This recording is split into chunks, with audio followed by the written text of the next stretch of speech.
kasih. Kita masih bersama Kepala SMKN 2 Bundaran Barat, Pak Subihi. Tadi kita sudah bincang-bincang tentang prestasi-prestasi yang sudah pernah diraih oleh SMK ini, dan kita sekarang ingin juga mengintip SDM yang dimiliki di SMKN 2 Bundaran Barat ini. Kira-kira bagaimana? SDM kita untuk SMK Negeri 2 Bundaran Barat berkaitan dengan guru kejuruan, ini rata-rata masih honor. Kemudian yang negeri itu hanya 2 orang. Kemudian TU hanya 1. Kita berharap bahwa memang SMK itu ke depan berkaitan dengan galaknya yang diharapkan oleh pusat sampai kepada daerah ini. Kita berharap bahwa memang SMK itu perlu diperhatikan. Berkaitan dengan itu kita di lapangan tetap tidak berkecil hati. Bagaimanapun juga seperti kata bijak yang disampaikan oleh pakar sejarah itu, berbuatlah sesuatu yang kamu ada dan kamu bisa. Nanti orang setelah kamu akan menyempurnakan. Nah, jadi seperti itu. Itu saya kutip dari buku Pak Dr. Aswandi, pakar pendidikan di Kalbar. Jadi untuk SDM ini kita memang berharap kawan-kawan di SMK mindsetnya itu harus terbangun dengan konteks istilah yang sering disampaikan itu adalah mindset 3G ya. 3G gitu ya. Apa itu mindset 3G itu? Yang pertama adalah global mindset. Jadi seorang guru, seorang kepala sekolah, seorang karyawan yang berada di SMK, mindsetnya itu yang pertama itu adalah gimana dia membangun mindsetnya itu dengan konsep mindset yang mengglobal gitu. Apa indikator dan ciri-cirinya? Yang pertama inovasi, kemudian fleksibel, dan terus melakukan perubahan. Itu mindset yang global. Kemudian yang kedua adalah good gitu ya. Jadi mindset yang bagus gitu. Apa itu?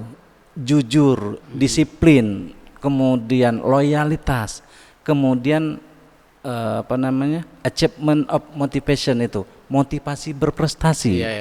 Jadi bekerja itu bukan karena saya gajinya ini, kerjanya santai-santai, bukan karena itu, tapi saya bekerja ini merupakan amanah. Di samping amanah itu, ketika ini melahirkan sesuatu yang baik, itu juga akan menjadi amal jariah. Konteks ini yang perlu juga miliki. Kemudian yang ketiga adalah grit. Grit ini berkaitan dengan ketulusan, keikhlasan. Mungkin Bapak sering sampaikan, mungkin tingkat berpikir di atas rata-rata. Di atas rata-rata. Jadi mindset seperti ini harus dimiliki. Kalau tidak, kenapa? Karena saya sempat home visit ke masyarakat. Ini berkaitan dengan sepinya masyarakat untuk menyekolahkan anak di SMK, khususnya di SMK Negeri 2 Bundaran Barat. Karena masyarakat berpikiran kami dalam hal kemampuan bertani sudah dilakukan juga di SMK itu lebih bagus yang kami lakukan, karena mereka dari kecil melakukan proses pertanian. Lalu SMK seperti apa? Mindset SMK itu kita harus melakukan proses pembelajaran di SMK, walaupun sama-sama bidang pertanian, harus ada inovasinya. Maka kita bangun greenhouse kecil, kita modifikasi sehingga proses produksi yang kita harapkan itu tidak terputus, tidak harus berpanas-panasan, tetapi aktivitas proses siklus pertanian itu tetap ada kita lakukan. Tidak tergantung kepada tanah, tetapi di bangunan, di atas rumah kita harus mampu bertani. Ini yang harus dimiliki gitu bagi seorang guru. Tapi kalau saya dengar, alhamdulillah mulai tahun 2021 ini kan ada peningkatan honor itu. Jadi kita ndak ada lagi yang honor 300-an atau yang di bawah 1 juta. Malah honor guru-guru kita sudah 2 juta, sudah 2 juta lebih. Itu sudah cukup istilahnya tidak ada alasan lagi. Betul. Ya, karena memang pilihannya di situ untuk mencari pekerjaan, dan juga pemerintah daerah sudah memberikan istilahnya honor yang maksimal lah kalau kita lihat itu. Namun demikian kalau dikaji memang kurang ya seberapa banyak pun gajinya yang pegawai negeri juga hampir sama juga, kurang juga. Nah, jadi ini istilahnya teknik-teknik Pak Subihi nanti ini untuk istilahnya bagaimana yang 3G ini tercipta di SMK 2 Bunguran Barat itu. Memang ini yang kita inginkan untuk ke depan, supaya memang masyarakat punya kepercayaan, masyarakat punya kebanggaan, sehingga mereka berbondong-bondong memasukkan anaknya lagi ke SMK, baik di SMK yang ada di Natuna ini. Bagaimana kita supaya masyarakat itu melek kembali ke SMK? Yang pertama yang kita lakukan adalah kita menerapkan SMK itu sesuai dengan habitat dan rohnya SMK itu sendiri. Kita harus lebih berinovasi, kemudian mengasah pikiran, kemudian juga di samping itu adalah betul-betul kita melaksanakan kegiatan pembelajaran itu sesuai dengan konsep SMK yang sebenarnya. Itu yang pertama. Kemudian yang kedua adalah untuk SMA itu harus dilaksanakan proses rankingan, karena anak-anak yang pendidikan orang tuanya menengah ke bawah itu ketika masuk di SMA akan terjadi proses nanti akan melanjutkan ke perguruan tinggi. Konteksnya itu adalah akademisi. Jadi kalau saya berharap atau memiliki tip gimana solusi dari pemerintah daerah melalui pengawas juga mungkin ke depan, supaya SMA ini betul-betul dibangun gridnya, sehingga kita memiliki SDM di bidang akademisi itu betul-betul dicetak oleh sekolah menengah atas. Kemudian untuk yang ekonomi dan pendidikan menengah ke bawah itu memilih SMK bukan tidak bisa masuk ke akademisi, tetapi juga sudah dibekali dengan konsep siap kerjanya. Kenapa? Karena untuk melanjutkan proses pendidikan mustahil tidak membutuhkan dana. Dan safety dana ini bagi menengah ke bawah, memang masalah rezeki itu kan Tuhan yang ngatur.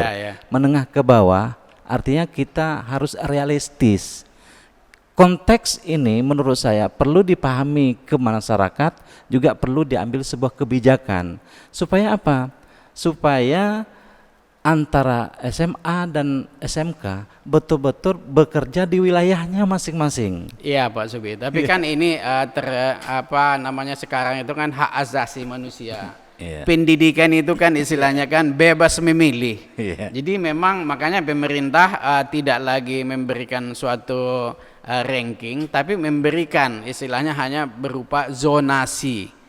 Zonasi. Jadi mungkin kenapa ini dilakukan, karena memang ini yang bisa dilakukan, yang dekat dengan rumahnya silakan sekolah di sana. Dan zonasi ini untuk SMK sebenarnya pemerintah sudah membuka selapang-lapangnya. SMK itu tak punya zonasi, dari mana saja bisa.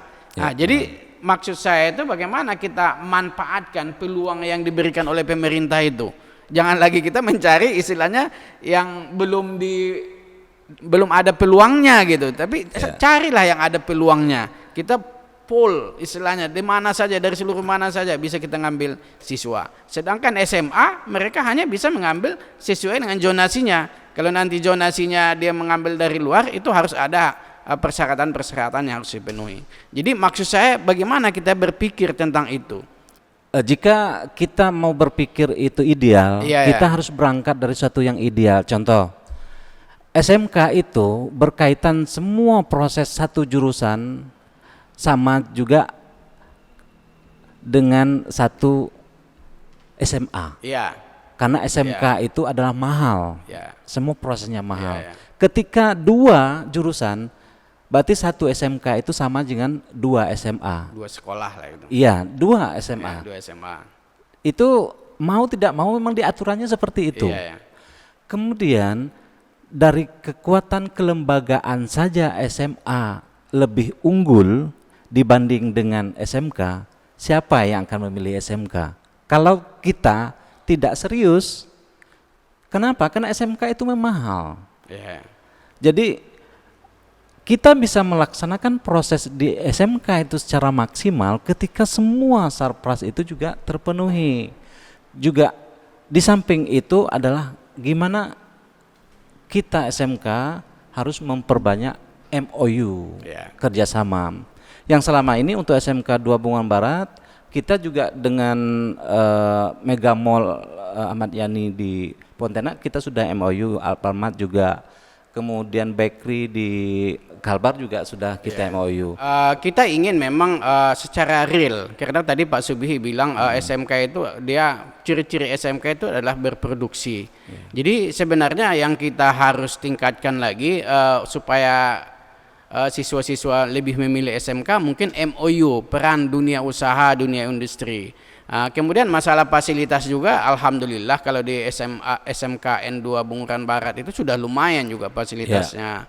Gurunya pun tidak ada lagi yang gajinya istilahnya di bawah UMR. Jadi semuanya itu sebenarnya tinggal kita memfokuskan di dalam mengelola manajemennya. Jadi untuk ke depan istilahnya harapan yang ingin Pak Subihi sampaikan dengan masyarakat supaya kita tetap optimis. SMK ini tetap diminati oleh masyarakat, apalagi dengan melalui seperti ini, diskusi-diskusi seperti ini. Silakan Pak Subihi sebagai penutup. Saya sering menyampaikan kepada Dinas Pendidikan Provinsi Kepulauan Riau bahwa Natuna ini daerahnya sempit, bahwa penduduknya juga sedikit. Kalau SMK di Natuna itu diklasterkan seperti ini, disamakan dengan SMK yang di Batam jumlah produknya banyak, jadi SMK itu akan mati suri. Contoh saja SMK Negeri 2 Bunguran Barat. Masyarakat, dan ketika saya mensosialisasi apa sih sebenarnya kendala SMK 2 Bunguran Barat, dalam konteks output kita sudah sampai di Jepang, sarpras kita seperti ini, kemudian kekuatan dalam hal sertifikasi kita sudah sebegitu bagus. Apa sebenarnya? Kami sebenarnya ingin bahwa jangan bidang itu saja. Mereka menginginkan ada peralihan gitu, yang dekat di kampung mereka. Contoh yang paling mereka minati itu adalah di bidang komputer sama teknik. Saya sudah saya sampaikan bahwa untuk SMK di Natuna itu sudah ada bidangnya semua. Bidang kelautan di SMK 1, bidang pariwisata SMK 2 Bunguran Timur, bidang teknologi dan rekayasa termasuk Megas itu SMK 1 Bunguran Timur Laut, kemudian bidang ekonomi dan bisnis itu yang negeri di Sedanau. Silakan untuk sana. Kata mereka itu jauh. Saya nggak bisa jawab. Jadi saya melihat seperti ini. Harapan kita ke depan kepada masyarakat, memilih SMK itu merupakan suatu yang terbaik sebenarnya untuk mempersiapkan generasi kita ke depan. Kenapa saya sampaikan seperti itu? Karena saya sudah mendalami visi Indonesia yang dikembangkan dalam kementerian bahwa di 2045 menyikapi bonus demografi itu solusinya itu melalui SMK. Maka itu pembelajaran adaptif dalam konteks adaptasi kemampuan wawasannya, karakternya, dan kemampuan teknik atau skillnya itu dipersiapkan melalui SMK. Maka pilihlah SMK karena SMK itu merupakan yang terbaik bagi Natuna maupun generasi milenial ke depan. Kenapa saya sampaikan ini? Karena generasi X yang usia 6 sampai 30 tahun ini merupakan generasi yang mereka berada pada posisi 4.0 itu dari usia begitu lama. Kalau kita di kita kan sebagai generasi Z, generasi Z kita kan di usia 26 sampai 54 tahun. Jadi kita sudah penengahnya. Jadi kita hanya baru saja. Nanti ke depan 2045 itu anak-anak kita yang saat sekarang ini bersekolah itu akan merasakan itu nanti ketika tahun 2045, karena saat itu bahwa usia produktif itu sangat menjamur, lapangan kerja tidak ada, bahkan ada yang hilang. Nah, maka itu perlu dipertimbangkan bahwa SMK siap untuk menjawab tantangan itu. Ya baik, terima kasih Pak Subihi. Jadi ini memang bincang-bincang kita ke depan untuk para pemirsa, khususnya yang anaknya ada di kelas 3 atau kelas 9 SMP, MTS. Silakan ya bertanya-tanya dulu dengan SMK, terutama SMKN 1, SMKN 2 Bundaran Barat. Sehingga ke depan itu istilahnya punya keahlian, punya istilahnya kemandirian, karena memang di SMK ini pendidikannya memang bekerja sama dengan dunia usaha dan dunia industri. Dan yang kita inginkan memang bagaimana setiap siswa produk-produk dari SMK itu memiliki karakter, memiliki jiwa kerja, dan juga memiliki istilahnya sifat-sifat yang memang dapat dipertanggungjawabkan dimanapun dia berada. Baik, terima kasih Pak Subihi. Jadi kita tutup acara ini ya, pendidikan ya berkualitas. Kita harapkan Natuna maju. Amin. SMK bisa. SMK hebat. SMK bisa hebat. Ya, terima kasih Pak Subihi. Wabillahi taufiq wal hidayah. Wassalamualaikum warahmatullahi wabarakatuh. Waalaikumsalam warahmatullahi wabarakatuh.